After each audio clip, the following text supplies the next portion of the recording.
안녕하십니까. 2022년 1월 5일 최병무 이펙트 시작하겠습니다. 지금 국민의힘 윤석열 대통령 후보가 기자회견을 하고 있습니다. 그 내용은 선대위를 해체하겠다 이렇게 발언을 했더군요. 해체.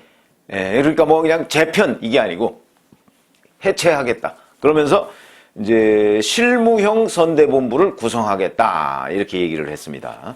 물론 누구누구를 뭐 본부장으로 임명하겠다. 지금 이런 얘기는 지금 현재 문답을 진행 중인데 그 얘기까지는 안 나오고요. 뭐 그건 어찌 보면 뭐 중요한 얘기는 아니고 해체 얘기는 결국은 이제 김종인 총괄선대위원장 자리를 없애는 거죠. 그리고 지금 선대위에 있는 모든 직책의 자리를 없애는 것이고 새로 본부장 자리 몇 개. 근데 지금 언론에서 보도되기는 뭐 정책, 뭐 홍보, 뭐 이런 정도, 뭐 아니면 뭐 조직, 뭐 이런 정도 이렇게 몇 개의 그 본부장 체제로 간다. 그러면서 그 본부장 이름이 나오는 사람이 지금 언론에서 거론되는 사람은 권영세, 임태희, 원희룡 뭐 이런 사람들입니다. 근데 이런 사람들이 지금 확정적이니 조금 시간을 달라 이렇게 얘기를 하는 것으로 봐서는 아마 오늘 저녁에나 뭐 이때쯤에 또 뭐 미정인 사람이 좀 있는 것 아닌가 뭐 이런 생각도 들고요. 이렇게 얘기했습니다. 많은 국민들이 정권 교체가 과연 가능할 것인가 하는 부분에 대한 걱정을 하고 있다는 것을 알고 있다.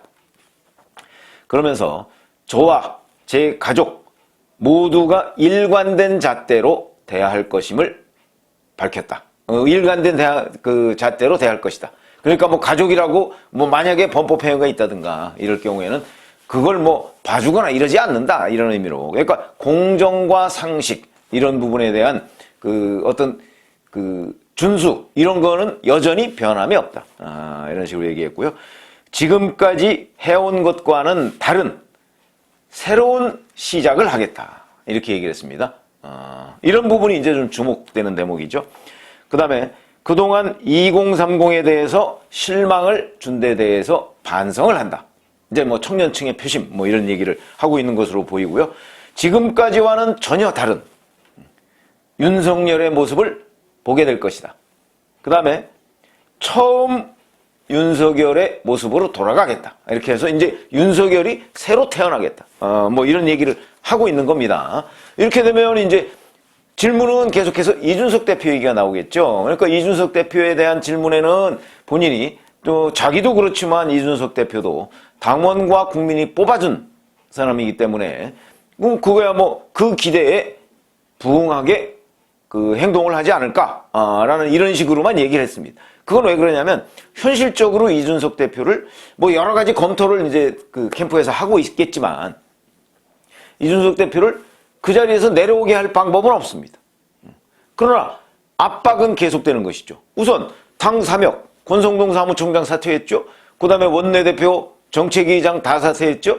그 다음에 윤핵관이라고 이준석 대표가 지목한 사람 그게 권성동, 장제원, 윤한홍 다 선대위의 모든 직책에서 내려놨습니다. 그러면은 그 다음에는 대표밖에 없고요. 이제 최고위원들이 있습니다. 일부 최고위원들. 근데 뭐 그 최고위원들 중에서는 글쎄요 몇 사람 정도가 뭐 사퇴를 할지는 모르겠으나 김재원 최고위원은 당원들의 뜻이라면 사퇴하겠다고 얘기를 했고요. 아마 조수진 최고위원도 뭐 어떻게 할지는 모르겠습니다. 근데 정미경 최고위원은 사퇴 안 할 것으로 보이고 그 다음에 그 대표가 지명한 최고위원 사퇴 안 하겠죠. 이렇게 되면 우선 그 당 사역은 최고위원회의의 그 당연직 멤버입니다. 이렇게 되면 이제 절반, 과반이 될까 안 될까 뭐 이렇게 되고 있는데 요거는 이제 그 일부 아마 최고위원들 사퇴, 이 사퇴 자체가 대표 사퇴 압박입니다. 그 부분에 관해서 대표는 지금 명확하게 했죠. 대표직 이 문제는 대표가 알아서 결정하는 거지 뭐 다른 사람이 왈가왈부할 사항이 아니다. 그러면서 자기는 사퇴할 뜻이 없음을 분명히 했고요. 김종인 총괄선대위원장은 뭐 오늘 아침에 윤석열 후보로부터 직접 전화를 받은 것으로 보입니다. 윤석열 후보가 그렇게 얘기했습니다. 그런데 뜻이 안 맞으면 헤어지는 것이다. 내가 그만두기로 했다. 후보 판단이 그런 것이면 어쩔 수 없다. 나는 선거를 이기려고 선대위 전면 쇄신을 하자고 했던 것이다. 주변에서 윤 후보에게 리더십 손상이니 이런 말을 하는 것도 문제다. 후보가 거기에 휘둘리고 판단을 제대로 못하는 것도 문제다. 뭐 이런 식으로 얘기를 했는데 제가 보건대는 이건 김종인 위원장의 변명에 불과하고요. 본인이 틀림없이 자, 선대위 재편 구상을 후보와 이게 윤석열 선대위입니다. 근데 윤석열 선대위 재편을 윤석열 후보와 상의도 없이 자기가 질러버렸다? 이거는 있을 수 없는 일입니다. 거기에 대한 책임을 져야 되죠. 더군다나 그걸 기자들이 질문을 하니까 아니 내가 왜 후보랑 상의하느냐. 아니 윤석열 후보 선대위를 윤석열 후보하고 상의 안 하면 누구하고 상의한다는 말입니까? 있을 수 없는 얘기죠. 이런 얘기를 지금 김종인 총괄선대위원장이 했다는 자체가 이건 후보의 리더십 문제가 아니고 후보의 권위를 깔아뭉개는 것이다. 거기에 대해서 어떤 후보가 어떤 대통령 후보가 그걸 참을 수 있겠습니까? 그런 관점이 있고 그 다음에 후보가 뭐 휘둘리고 얘기를 하는데 김종인 위원장이 무슨 선거의 신이 아닙니다. 김종인 위원장만큼 되는 선거를 잘 아는 선거 전략을 잘 짜는 많습니다. 그렇기 때문에 김종인 위원장 아니면 안 된다 하는 생각을 아마 본인은 가지고 있는지 모르겠으나 다른 사람들은 그렇게 생각하지 않는다. 거기다가 뭐 후보는 연기만 잘하면 된다. 이거 역시 후보를 꼭두각시로 만든다 하는 조롱을 받도록 오히려 먹잇감을 던져준 게 되죠. 이런 상황이 돼버리니까 윤석열 후보가 김종인 위원장하고 같이 갈 수가 없는 겁니다. 같이 가는 순간 꼭두각시다. 연기다. 이렇게 평가를 받을 텐데 그래가지고 대통령 후보가 제대로 될 수가 있겠습니까? 그런 점에서 김종인 위원장이 선대위 해체를 자처했다. 스스로 불러들였다. 자초했다. 이렇게 판단을 하고 있는 것이고요. 자, 그러다 보니까 김경진 공보특보단장, 이준석 대표의 최근 언동이 거의 해당 행위라는 정도의 반응이 나왔다. 다선 중진 의원들 사이에서도 이준석 대표의 이런 과정은 정말 선거에 있어서 적을 도와주는 행위다. 지금 아마 이런 판단이 나왔다고 한다. 이건 이제 어제 정진석 국회 부의장 등 당 중진들이 이런 식으로 의견을 모았다고 하죠. 자, 그러면 지금 이제 궁금하신 대목이 과연 이 홀로서기 승부수가 먹힐 것인가 안 먹힐 것인가 이런 부분이죠. 제가 아침에도 잠깐 말씀을 드렸지만 이 부분은 누구도 장담할 수가 없습니다. 이걸 마치 장담하듯이 얘기하는 것은 정파적 입장이죠. 틀림없이 국민의힘 지지자들은 홀로서기 잘했다라고 박수를 칠 것이고 민주당 지지자들은 아이고 잘 되나 보자 내지는 오히려 이준석 대표 잘한다 지금 이준석 대표를 버리면 과연 윤석열 후보가 제대로 될까? 뭐 이런 식으로 얘기를 하고 지금 아침에 제가 방송하고 나왔는데 그 방송에서도 거기 지금 친여 패널들은 다 이준석 대표를 옹호하더군요. 그래서 제가 그렇게 얘기했죠. 아니 여당으로부터 응원을 받는 야당 대표 그 자체가 문제다. 그러면 그 자리에 있어서는 안 된다.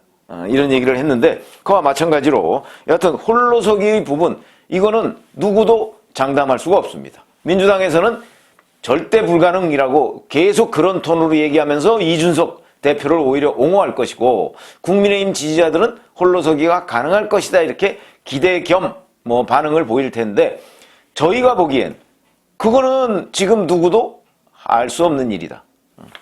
그러면 어떻게 알 수 있느냐? 이제 이준석 리스크는 별로 이제 많지 않아졌습니다. 뭐 오늘 아침 방송에 나와서도 또 뭐 자기가 그동안에 선대위 내부에서 있었던 일을 얘기하면 책으로 한 권 이런 얘기를 하던데 이제 그거는 다 지나간 얘기고요.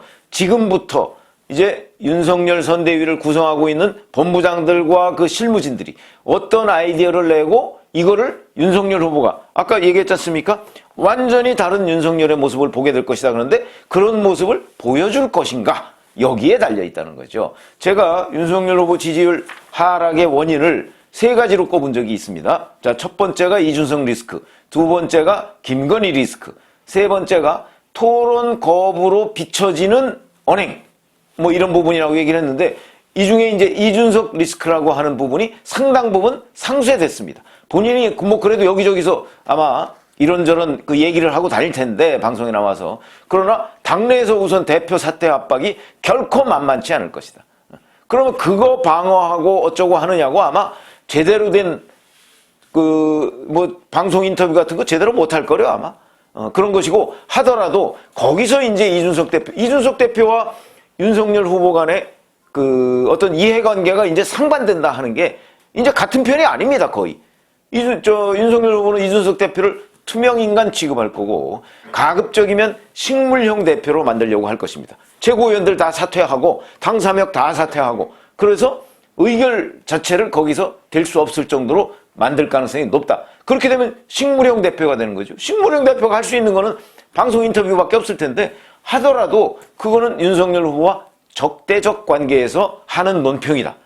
아마 이제 유권자들이 상당히 그렇게 생각할 것이고요. 그러면 이준석 대표는 더욱더 야권 지지자들로부터는 고립되고 여권 지지자들로부터 추앙받는 제1야당의 대표가 될 것이다. 입지가 없는 거죠. 그렇게 되면. 그러니까 제가 이준석 리스크는 상당 부분 해소가 됐다고 말씀을 드리는 것이고, 자, 이제 김건희 리스크인데, 이건 이제 윤석열 후보가 다른 모습을 보인다고 그랬으니까 얼마나 다른 모습을 보일 것이냐. 그러니까 지금처럼 김건희 부인 김건희 씨를 계속 그냥 집안에만 앉혀놓을 것이냐, 아니면 등판을 시켜서 정말 후보를 위해서 열심히 뛰도록 할 것이냐 하는 부분, 저는 당연히 후보를 위해 열심히 뛰어야 된다는 얘기를 제가 한번 한 적이 있는데, 그걸 안 하면 또 지지율 상승에 일정한 정도의 한계가 그어지고, 아니 윤석열이 뭐가 달라졌느냐 하는 지적을 받지 않을 수가 없다는 거죠. 이런 부분에서 새로 본부장이 될 사람들, 이런 사람들의 의지와 건의 내용, 쓴소리, 이런 것들이 굉장히 중요하고, 그 문제에 관한 윤석열 후보 본인의 변화, 본인의 쇄신의지, 이런 것들이 앞으로 지지율 하락을 막을 수 있는 그런 관건이 될 것이다. 이렇게 생각을 하고요. 그런 점에서 본다면 저는 어떻게 보냐면, 이번 이 윤석열 홀로서기로, 왜냐면 윤석열 홀로서기를 주문한 야권 지지자들도 굉장히 많습니다. 그렇다면 이걸 계기로 윤석열 후보의 지지층이 오히려 결집할 거라고 봅니다. 이렇게 되면 하락세가 멈출 가능성이 훨씬 높다. 이렇게 보이고요. 그러면 이제 윤석열 후보의, 그러면 그 하락세가 멈췄다고 그래서 그러면 윤석열 후보가 홀로서기가 성공했다 이렇게 볼 수 있느냐? 그건 아니다. 그 하락세 멈춘 것만 가지고서 대통령이 당선될 수 있는 건 아니죠. 그럼 나머지 또 하나의 충분 조건은 뭐냐? 그거는 바로 외연 확장입니다. 그러니까 지금 전통적인 보수 지지층이라고 하는 사람들은 이제 윤석열 후보의 홀로서기에 따라서 전폭적으로 결집을 할 것이고, 그러면 이제 거기에 플러스 알파가 있어야 되는데, 이 알파는 외연 확장, 중도 또는 약간의 진보 이런 데들까지의 확장이다. 근데 이 확장이 과연 가능할 것인가? 이거는 지금 누구도 또 장담할 수가 없는 대목이죠. 그 부분은 이제 바로 신임 선대본부에서 윤석열 후보의 외연 확장, 이 부분에 관한 전략적 접근을 해야 된다. 그리고 그 부분을 윤석열 후보가 얼마나 잘 수용할 수 있느냐. 그렇게 얘기해서 지금까지 그 야권 지지층만을 상대로 했던 호소, 이런 걸 과감하게 벗어나서 중도로까지 확장할 수 있는 대목, 이거를 윤석열 후보 스스로 보여주면 된다. 그렇게 따지면 제가 아까 오전에도 잠깐 말씀을 드렸지만, 사실은 선거 지형 자체는 윤석열 후보한테 불리하지 않습니다.